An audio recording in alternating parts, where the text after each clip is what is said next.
All right, I got asked about the wiring harness that's on here. So to begin with, battery cable straight to the big lug on the starter. I'm using my snap-on starter jumper to the little pole on the starter, straight to the battery. I have this hooked up to the alternator, but the alternator doesn't have the plug to activate it.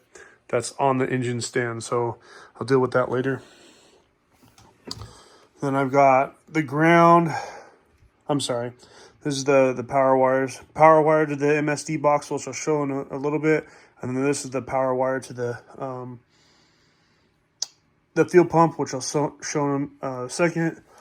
Then I got the ground straight to the side of the block right there. And then these are the grounds. The little one being to the MSD box, and this white one is to the fuel pump. Okay.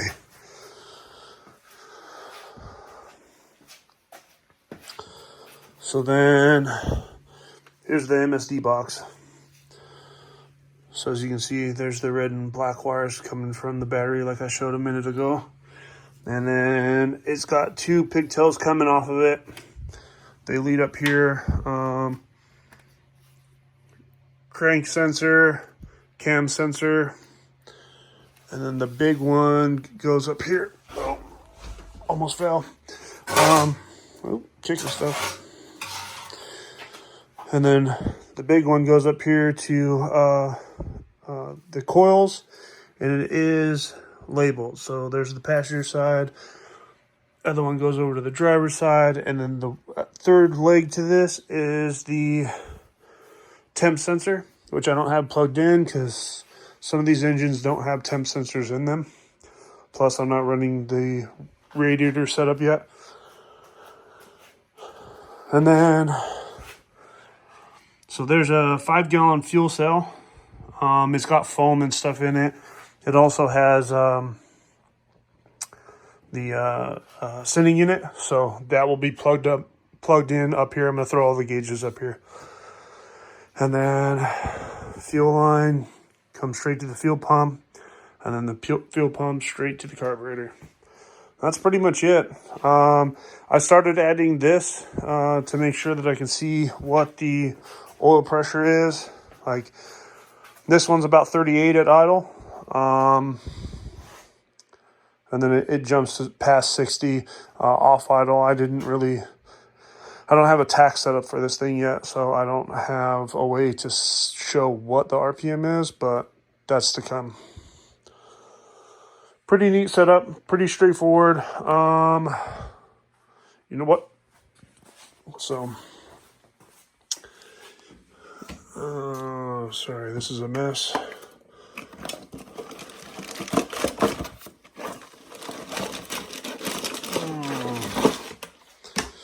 Okay, so here's another harness that comes with that MSD box.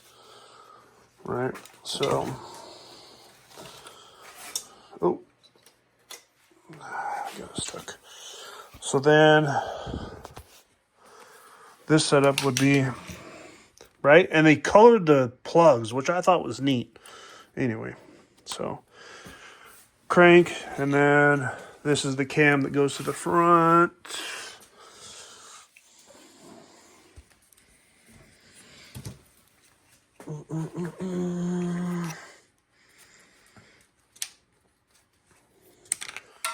Just lay that down like that. And then it comes down and around. Nope. And plugs in down here to the cam sensor. I got it backwards.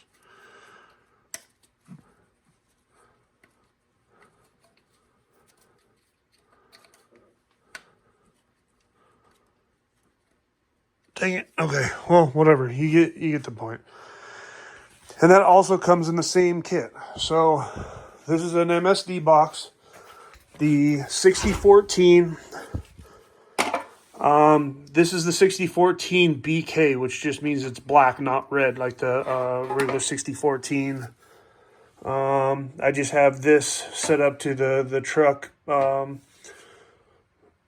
timetable. It's pretty easy to set up. I didn't even connect it to the computer. I'd have to look which one is which, but I know one of them's for the two-step and one of them's for the tack, and I don't remember what the third one is.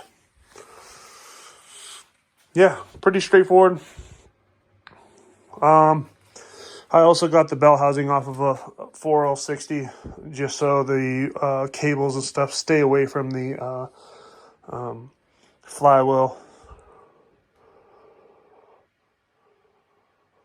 Oh, I forgot to show this. So coming off of the coil packs, there is a ground. I ground them both together, but if I was to permanently mount this to this engine, they would be on both heads. I think it would be more efficient that way, but for what I'm doing, it doesn't matter. I just put them on both one head. Cool. Just wanted to share that, answer some questions, hopefully. If you have any questions, drop them down in the comment section, and I will answer them the best of my ability. Give this video a thumbs up if you followed this long, and I'll catch you on the next one.